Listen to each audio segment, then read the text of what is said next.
Greece has been inhabited since about 70,000 BCE, and there were invasions of people from the Middle East and from the north. And in each invasion lead to not another set of divinities, but a further layers of divinity added to the existing divinities. So Greek gods are a real amalgam of multiple cultures. The Greek gods are of such a diversity that they are unlike many of the other gods from around the Mediterranean, because they incorporated elements of a lot of different people around them. And they don't clearly match a lot of people like in Celtic or Italian religions. These stories were passed down through oral tradition, but sometime around 750 BC, they were collected, organized, and written down. Although many authors debate whether one author or many authors were involved in this effort, the popular belief is that there is just one, just Homer.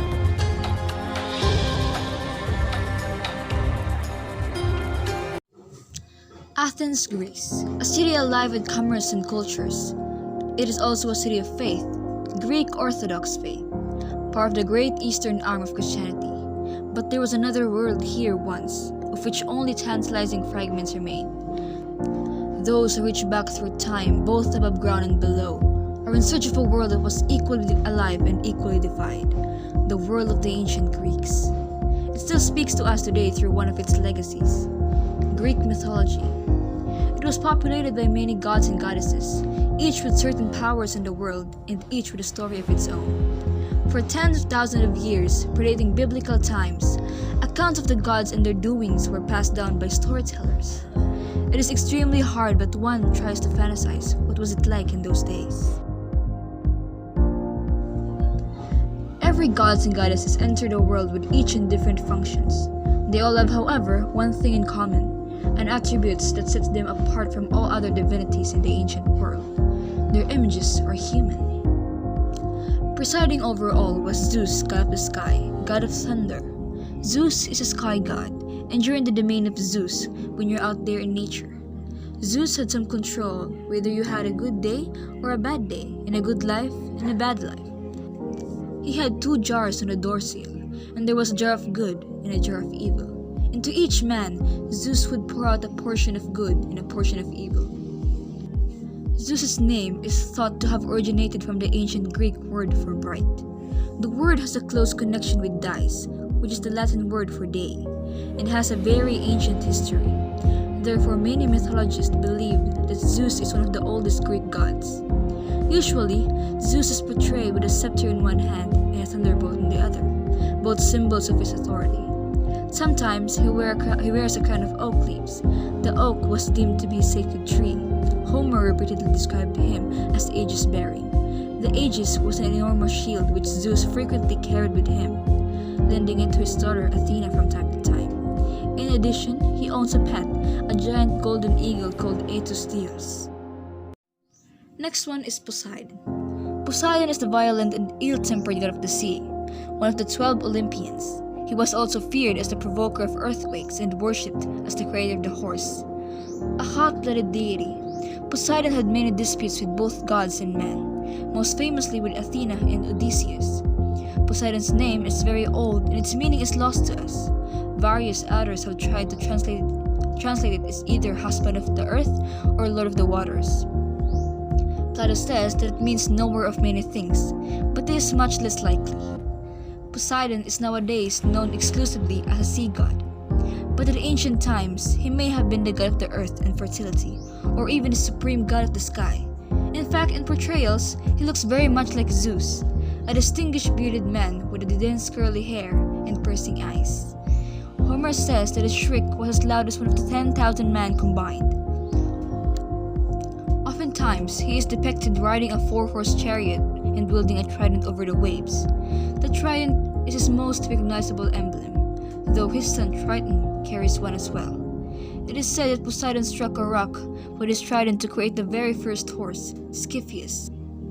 During the Gigantomachy, the god used the trident to break off a piece of the island, Kos, under which he subsequently entombed the giants Polybots. This piece became today's island, Nisyrus.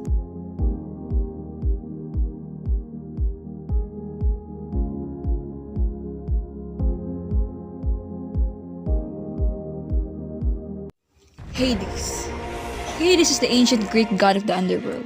the place where human souls go after death. In time, his name becomes synonymous with his realm. It has to be said unsurprisingly, since he barely left it. Appropriately, the most significant myth related to Hades concerns one of the very few times he did to abduct Demeter's daughter, Persephone. Hades means the unseen one, a suitable name since Hades is the ruler of the invisible world. However, the ancient Greeks rarely used this name, just like Christians rarely used the word hell during the Middle Ages. So since minerals and precious metals are found underground, they often referred to Hades euphemistically as Pluton, namely the wealth giver. Unsurprisingly, Hades' Roman equivalent is called Pluto as well. As the ruler of the dead, Hades was a grim and ghastly figure, inspiring awe and terror in everybody. Consequently, he was rarely depicted in art. When he was mostly commonly portrayed with a beard and a solemn, mournful look. He frequently wears a helmet named the Helm to Darkness, or the Cap of Invincibility. Cerberus, the three-headed dog which guarded the entrance of the underworld, is usually beside him. Every so often he carries a scepter or holds the key to his kingdom. At a later stage, he became associated with his weapon of choice, the bident, a two-pronged fork modeled after Poseidon's trident. As Pluton, he was sometimes shown with a cornucopia, the horn of plenty among the ancient Greeks. Hades was known as the other Zeus. Homer even calls him the infernal Zeus. In addition to the grisly god, he was also called the host of men, or the attractor of men, since all men eventually went to serve him. Now that completes the big three. Now let's move on to the rest of the Olympians. Apollo. Apollo is the Olympian god of the sun, light, music, poetry, healing, plagues, prophecy, knowledge, order, beauty, archery, and agriculture. An embodiment of the Hellenic ideal of Kalukagathia. He is harmony, reason, and moderation, personified a perfect blend of physical superiority and moral virtue. A complex deity, he turns up in art and literature, possibly as often as Zeus himself. Apollo is the only major god who appears with the same name in both Greek and Roman mythology. The origin of the name Apollo is still not properly understood. Many Greeks seem to have supposed that it stands for destroyer, but this was only one of the many suggestions, like redemptory, purifier, assembler, and stone. Modern scholars disagree with most of them, with the majority linking Apollo's name to the Greek word apella, which means a sheepfold, and which may suggest that Apollo was originally merely a protector of the flocks and herds. However, in time, he evolved to become a multi-faced god adored all over Greece as the perfectly developed classical male nude, the chorus. Beardless and athletically built, he is often depicted with a laurel crown in his head, and either a bow and arrow or a lyre and plectrum in his hands. The sacrificial tripod representing his prophetic powers was another common attribute of Apollo. Just as a few animals linked with the god in various myths: wolf, dolphin, phaeton, mouse, deer, and swan. Apollo was in charge of so many things that naturally, even his more famous epithets are numerous. As a son of God, he was called Phoebus, or bright. As a prophet, the Greeks called him Luxius, or the one who speaks crookedly. As the god of music, he was known as the leader of the Muses. Finally, the places of Apollo's birth and worshipped him, adored him with the three other appellations, Delian, Delphic, and Pythian. He is the organizer, the civilizer. He is the one who brings roads to places where there were never roads before. He is the one who heals but can also cause a plague.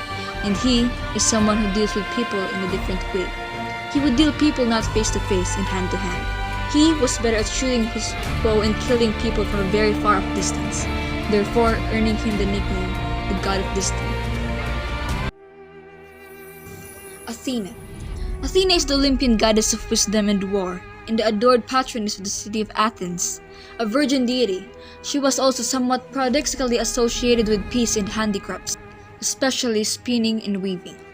Majestic and stern, Athena surpassed everybody in both of her domains. In fact, even Ares feared her, and all Greek heroes asked for her help and advice. Athena's name is closely linked with the name of the city of Athens. The ancient Greeks debated whether she got her name after the city or the other way around. Modern scholars usually agreed that the former was in the case.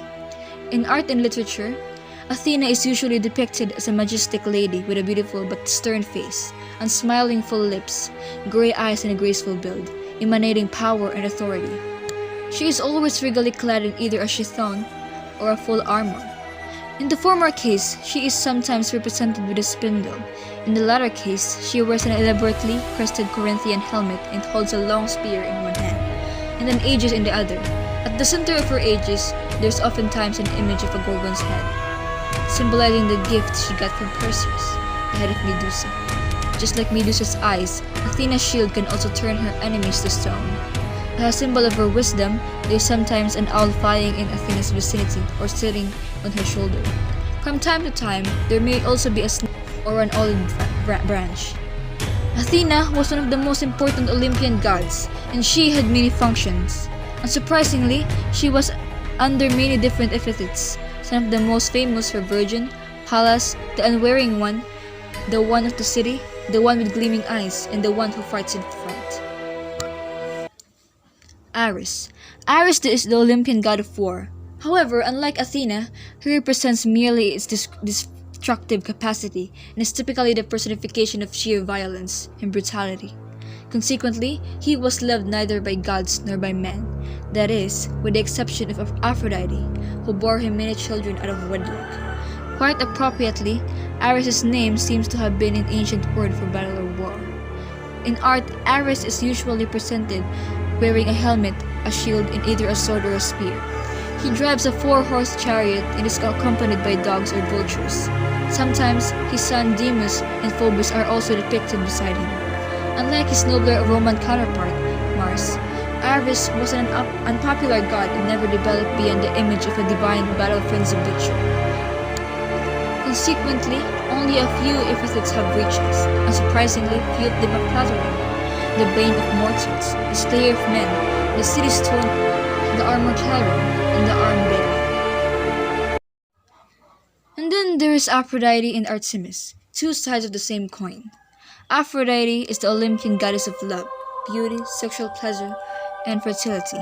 She is regularly attended by few of her children, the erotists, who are capable of stirring up passion in both mortals and gods at the goddess's will. Portrayed as both insatiable and attainable, Aphrodite was born near the coast of Cythera, out of the foam afterwards Uranus castrated genitals created when they fell into the sea. Even though married to Hephaestus, she had affairs with all Olympians except Zeus and Hades, most famously with Ares, the god of war. She also had famous romances with two mortals, Anchises and Adonis. Aphrodite's name is usually linked to the ancient Greek word for sea foam, Aphros, which fits nicely with the story of her birth. However, modern scholars think that both Aphrodite and her name predate ancient Greece, and that the story actually came because of the goddess's name. If Apollo represented the ideal of the perfect male body to the Greeks, Aphrodite was certainly his most appropriate female counterpart. Beautiful and enchanting, she was frequently depicted nude as a symmetrically perfect maiden, infinitely desirable, infinitely out of reach. She was sometimes represented alongside Eris, in some of her major attributes and symbols: a magical girdle, a shell, a dove, or a sparrow, roses, and myrtles. Worshipped by basically everybody, Aphrodite, the one who rises from the sea, was appropriately called Pandemus of all the people. However, she was also called Urania, or heavenly, so some Greek moralists tried to make a distinction between these two Aphrodites, claiming that Aphrodite Pandemus is the goddess of sexual desire, and Aphrodite Urania, the one of platonic love. Now, we know that this was the same goddess, called by numerous other contradictory epithets as well, which often describe the complex nature of love, smile-loving, merciful, and the ones who postpone old age but also unholy, the dark one, and the killer of men. And on the other side is Artemis, which is basically the complete opposite of Aphrodite. Artemis is the Olympian goddess of the hunt, the moon, and chastity. In time, she also became associated with childbirth and nature. No more than a few days old, she helped her mother Leto give birth to her twin brother Apollo. Artemis was very protective of her and her priestess Innocence. Consequently, she wasn't very nice when some of them weren't so careful. Even though Plato says that the name Artemis is related to her virginity and in the ancient Greek word for unharmed or pure, we now know that its origin is undoubtedly different and possibly even Persian. However, scholars can't agree over its original meaning. Sculptors, poets and painters, however, had no such problems. Artemis is almost universally depicted as a young, beautiful, and vigorous huntress, carrying a quiver with arrows and holding a bow, typically wearing a short knee-high tunic and often accompanied by some animals like stag, doe, or hunting dogs. As a moon goddess, she is sometimes represented wearing a long robe and a crescent moon crown. Homer calls Artemis either the mistress of animals or the she of the wild. As a huntress, she is also often referred to as arrow pouring or deer shooting. Just like her brother, she may be occasionally called bright or even more illustrative of her function as a moon goddess, torch bringer. Hera. Hera is the wife of Zeus, the queen of Olympus, and the Olympian goddess of marriage. As such, she is also the deity most associated with family and the welfare of women and children. Her marriage, however, was an unhappy one. Since Zeus had numerous affairs, jealous and vengeful, Hera made sure to give each of his consorts some hard time. Based on the number of cults, Hera was a very ancient goddess, possibly predating even Zeus. In fact, it's assumed that we don't even know her original name, since Hera is actually a title, which is usually translated as lady or mistress. Hera's Roman counterpart was Juno, the goddess who gave her the name to the month of June, even today the most popular time for weddings.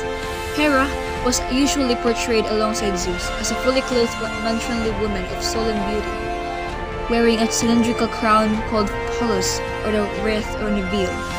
Sometimes she carries a scepter capped with a pomegranate and a cuckoo, the former a symbol of fertility.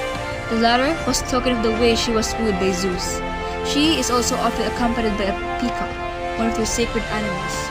Homer often refers to Hera as cow-eye and white arm, which are her famous epithets. She is also sometimes called a virgin, since it was believed that every year she bathed in the spring to renew her virginity.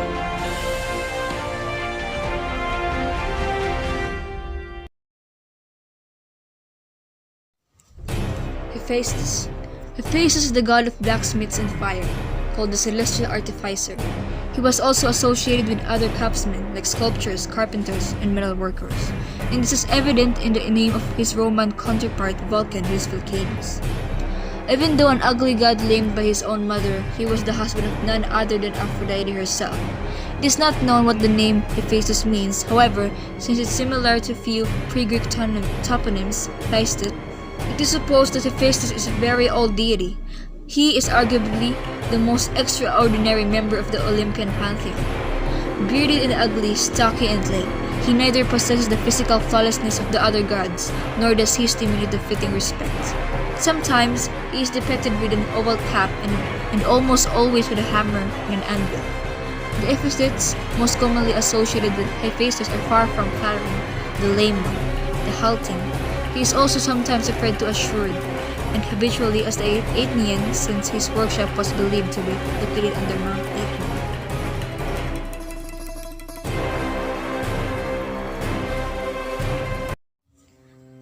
Demeter, the middle daughter of Cronus and Rhea, was the ancient Greek goddess of grain and agriculture, one of the original 12 Olympians.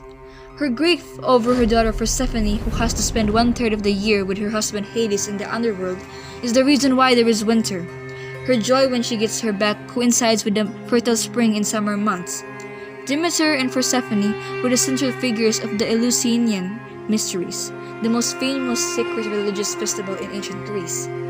Demeter's name consists of two parts, the second of which, Meter, is almost invariably linked with the meaning mother, which conveniently fits with Demeter's role as mother goddess. Demeter is usually portrayed as a fully clothed and matronly-looking woman, either enthroned and regally seated or proudly standing with an extended hand. Sometimes she is depicted riding a chariot containing her daughter Persephone, who is almost always in her vicinity. The goddesses, as they were endearingly called, even share the same attributes and symbols, like scepter, cornucopia, ears of corn, a sheaf of wheat, torch, and occasionally a crown of flowers. Demeter was known mostly as the giver of food and grain, or she of the grain, for short Satyr. However, since she presided over something as vital as the cycles of plants and seasons, the ancient Greeks also referred to her as Thesmophoros, or the bringer of laws, and organized a women-only festival called Thesmophoria to celebrate her as such. Other epithets include green, the giver of gifts, the bearer of food, and the Green Mother. Hermes. Hermes is the winged herald and messenger of the Olympian gods. In addition, he is also a divine trickster and the god of the roads, flocks, commerce, and thieves. A precocious newborn, he invented the lyre and stole Apollo's cattle on the very first day of his life. Hermes was the only Olympian capable of crossing the border between the living and the dead. Most scholars think that Hermes' names derive from the Greek word herma, which means a heap of stones or cairn.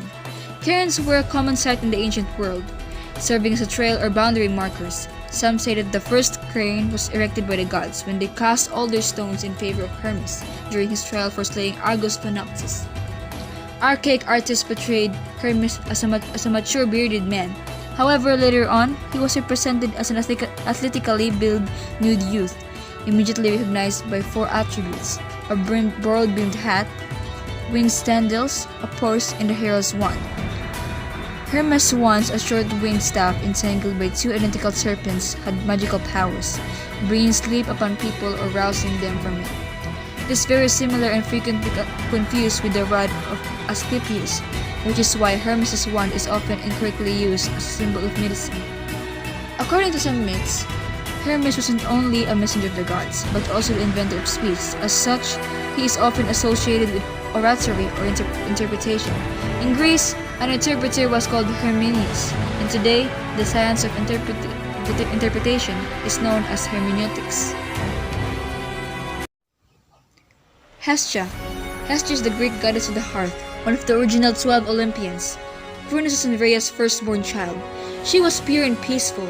However, since she always had to stay at home, tending to the fireplace, Hestra is not involved in many myths. Consequently, at a later stage, she would be replacing the pantheon with the much wilder Dionysius. Hestra's name means hearth or fireplace, and their status shows how important the hearth was in the social and religious life of ancient Greeks. Making and preserving fire was both essential and difficult for more primitive societies, which made the household fire a sacred element at a very early stage of history. In later days, Hestra became the embodiment. However, there are very few pictorial representations of Hestra.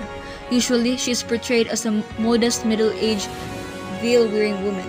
Sometimes, she stands by a large fire carrying a staff or holding some flowers in her hands.